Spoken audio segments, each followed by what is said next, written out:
Support for this podcast is brought to you by the Wyoming Humanities.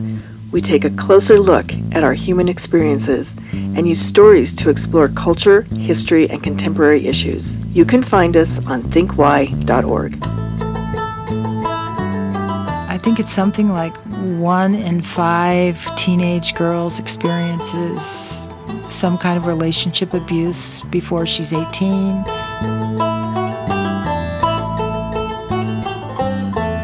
Hello, I'm Emmy DeGrappa. This is What's Your Why? Each week we bring you stories asking our guests the question why. We learn about their passion, why they do what they do, why should we care, and what can we learn?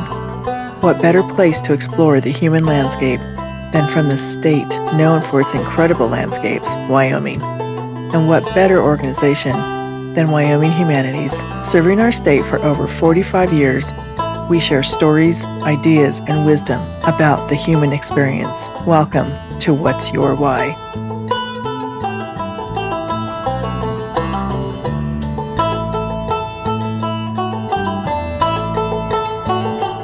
Today, we are talking to Reverend Sally MacNichol. She is co-executive director of Connect, a New York City nonprofit organization dedicated to preventing interpersonal violence and promoting gender justice.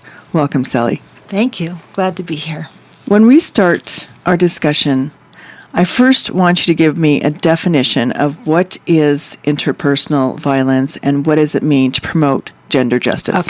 Okay. So interpersonal violence is the actual or threatened physical, sexual, psychological, and that includes emotional, verbal, and spiritual and economic abuse that impairs the ability of the abused person to function in a self-determining way, in a healthy way, or causes a person to be afraid.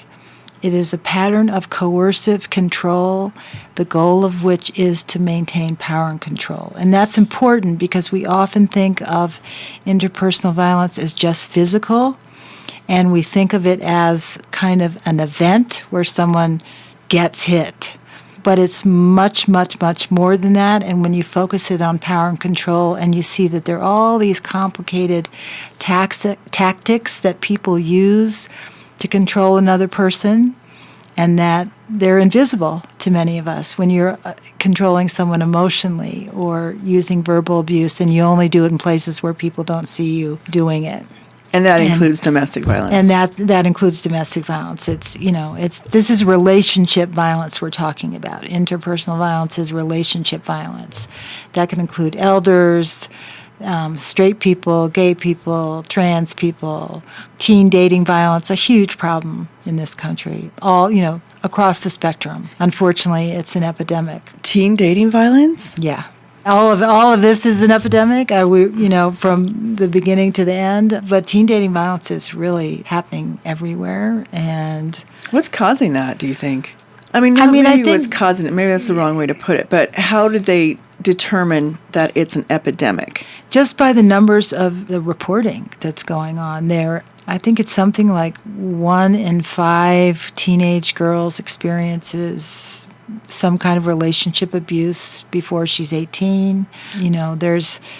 It also, as part of the same definition, emotional, verbal, and psychological, and physical, sexual assault and sexual harassment. I'm from New York City, and we work in the schools there. And some of the ideas about gender roles are surprisingly, some of my colleagues who work directly in the schools say, it's like the 1950s.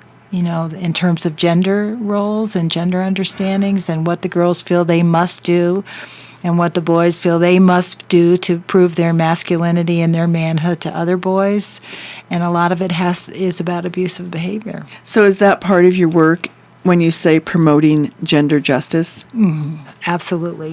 Gender justice is us living in a world where boys and girls and men and women and everybody, because sometimes we get a little bit just men and women, and there are many people who don't identify either as men or women, and there's trans people. So we, along the whole spectrum, gender justice is a world in which everybody's valued equally and has equal access to resources and help and knowledge and power. And so it's a grand vision, but it's the justice that we need to have across the board. It's about equity. How did this become your life work and your life passion? It's an interesting question. Where do you start? Well, I grew up in a family of 3 boys and 2 girls, and a pretty traditional setup. And I became very aware at a young age that there was some imbalance there. And there were things that I couldn't do that my brothers could do. And I was always like a fierce little angry feminist, even though I didn't have that word. But when this particular part of my calling, and I would call it a calling, because it's not anything I ever woke up and said, "Oh, I'm gonna work on ending interpersonal violence and promoting gender justice." But when I was in my early 30s, I went to seminary, Union Theological Seminary in New York, and I one semester took a course called Violence and Violation, and taught by a wonderful theologian named Mary Pellauer, a Christian ethicist, and we just looked in depth at sexual harassment, at rape, at domestic violence, at the intersection of militarism and violence, and I was just overwhelmed, and I just felt completely called to do something. And it was very connected to my faith. I felt that it was just something I wanted to do further. So at seminary, your second year in seminary, you go to work in a church to get your field education, they call it there. And I said, you know what, I'm going to go work in a battered women's shelter. And there was a battered women's shelter that was recently started by a seminary graduate and was actually supported by some churches, gave funds for that seminary. We're talking early 80s right now. So the movement and interpersonal violence, then we called it really the movement, battered women's movement. That language isn't used too much anymore. Was pretty new, and New York City, that's where I was just grappling with this. And I went to work in the shelter, and the very first day that I was there and the very first phone call that I received was from a very angry pastor who had tracked down someone that was in our shelter. I was deeply shaken by that phone call. He was very nasty and spoke about, how dare you, you have no right to split up this family, and sort of almost like every stereotype that you hear about the tension between domestic violence advocates and faith leaders, which I'm very happy to say is really diminished as I'm here in Jackson today. There are a lot of, communities doing good work with, faith communities working with the advocates. But I just was so moved by what I learned in the shelter and what I started to see as something that was pervasive and in our culture, and I never stopped doing it from that point on. And I was also studying liberation theology at that time, and feminist liberation theology in particular, and was really starting to see the connections between our belief systems and just the way we understood certain doctrines and what certain practices in the church,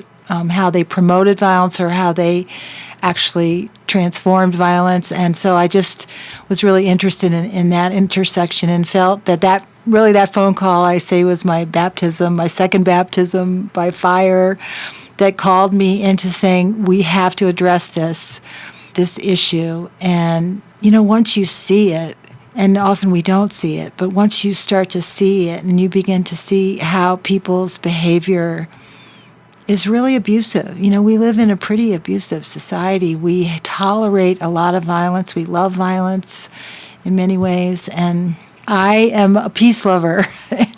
I strive to be a peacemaker and to live a nonviolent life. I'm really committed to that. And I think that really honestly, if we don't make this commitment to changing our relationship to violence, and it really starts in our homes, And we get so much hurt. Children are so hurt by the violence they see in their homes. And intimate violence can really destroy people's lives and take away creativity and spirituality and spiritual power of women. But certainly some men are abused. And then there are male children who witness this and see their mothers or fathers going through this. And it just needs to be healed. So it's a calling. I never would have expected that this would happen, that 30 years later I would still be working on this. And I've done, it's gone through a lot of different permutations. I've worked in different aspects of it. And now I'm really at a place where preventing it and transforming our consciousness is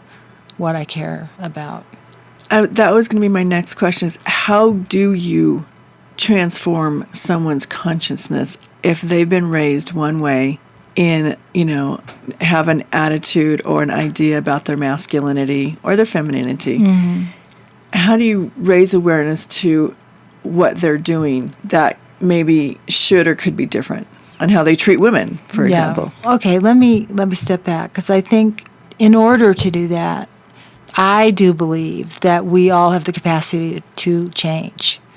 And I think there are a lot of us, and I think as I, examine myself in the past, I probably went through a time where I thought, some people just can't change. And maybe there's a tiny bit, but I really believe in the capacity that we all have to do something different and to make choices. So that's a starting point, because we can't get stuck in just thinking, oh, that's the way it is. Oh, boys will be boys. Oh, this is just our culture. There are a lot of ways that we normalize the levels of violence that we have. And some of that comes from just feeling like you just can't see any other way of doing it. So that's my starting point. And I think that when you have that belief, people can feel that. It's not easy. I think that there's a lot of education that goes into transforming consciousness, obviously, and it's a long-term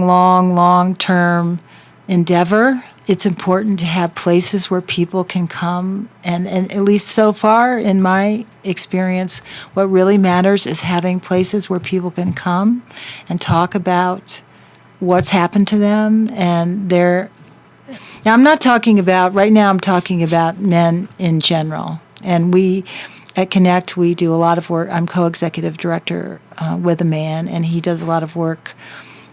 We do men's roundtables, and then we have community dialogues between men and women so that everybody can hear each other, because sometimes men aren't aware, as we're seeing, obviously, at this particular moment, we're seeing a lot of men going, well, I didn't know that was bad, or, I can't, just not understanding women's experience. So I think there's an attempt for us to bring people together to hear each other's experience. But when you have a system of dominance of any kind, but of, say, male dominance, you really have to break it down. And I think it's important for people to see, for men, to be able to see the places that they've been harmed by what they've been told is the definition of a man. And we know that, I think Bell Hooks talks about the psychic mutilation of men's emotions and not being free to be who they really are. And the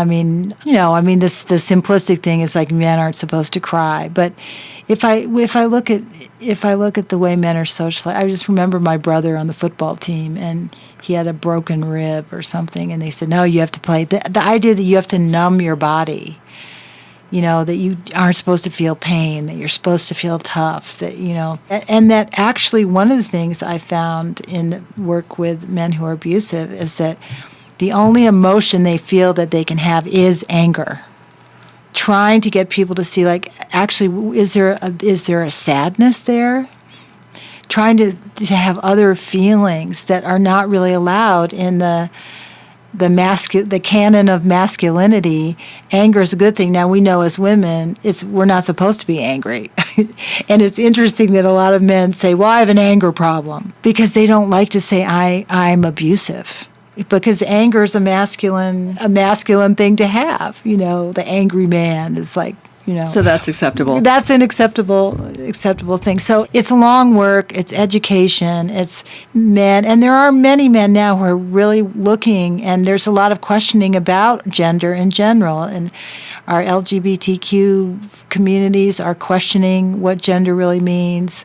It's a good thing that's happening. There's a lot up in the air, and we're going to, I think, re-examine. We're in the process of re-examining and reimagining what it means to be a human being. It's about what it means to be a human being, and we can all be human in our own ways, instead of being in these boxes. And what is the percentage between men and women that are is it mostly men that are committing domestic violence or interpersonal violence? Yes. I mean, the numbers, there's different numbers, but about 85% of the violence is male to female violence. There's male violence to male violence in same gender loving relationships. There's definitely women that abuse other women and women who abuse men. Everybody does it. I mean, we all have the capacity to be abusive and to try to control other people. And, of course, our society is into power and control. I mean, what are successful people supposed to be but in control and put me first? And, I mean, a lot of the definitions that we have of people who are abusive are strangely, or not so strangely, similar to our definitions of a successful person, That is interesting. Yeah, so it's sometimes hard to. I mean, look what's going on right now. We have this Me Too movement, and there's many successful people, and this, that kind of invisibilizes a lot of the other stuff that goes on that is not celebrity and not Hollywood and not CEO, but you're seeing there people who were very successful, and it didn't matter that this is what they were doing. That people actually supported them in the abuse of other people, and felt that was, and that's real, and it's pervasive, and people are shocked that it's so many people, and I believe that that's only like tippy tip of the iceberg, Well, especially in your work and what you deal with and see all the time. Yeah, I mean, it's just the sexual harassment, just the everyday stuff in terms of being objectified and being seen as less than. So are they doing more work in the schools with young children to? Well, I think there's a lot more going on than used to be. In New York, we do work in schools, and the city has a program called the Relationship Abuse Prevention Program, the RAP program, and they train peer leaders, and it's a great program. It should be in all the schools, but the funding is only for a certain amount. But the city is looking into funding more of that, and to also getting it in middle schools, because you really need to start young. Actually, by the time people get into college, they've already formed all these ideas. They've already been shaped in a certain way.